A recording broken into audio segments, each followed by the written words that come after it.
Kwa jina naitwa Hosea Julius Magimbi, kaimu mkurugenzi mtendaji wa SUWASA. Leo hii tumeshuhudia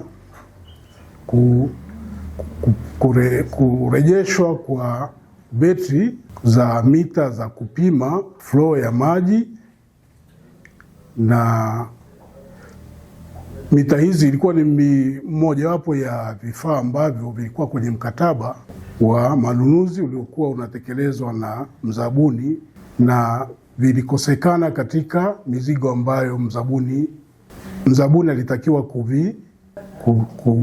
kuvifikisha hapa SUWASA.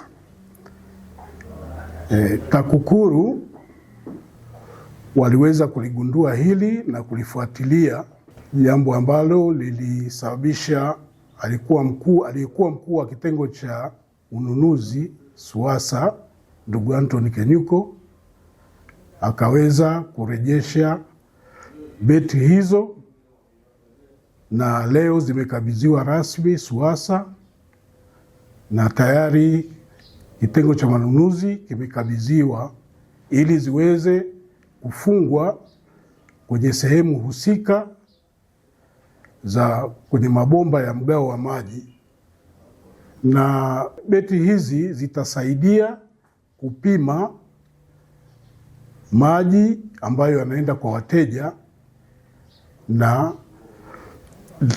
zitasababisha kuweza kujua maji yanayopotea ambayo matumizi yake hayajulikani, na kupitia hapo tutaweza kujua ni wapi maji yanapotea na kwenda kuhakikisha kwamba tunazuia upotevu huo wa maji.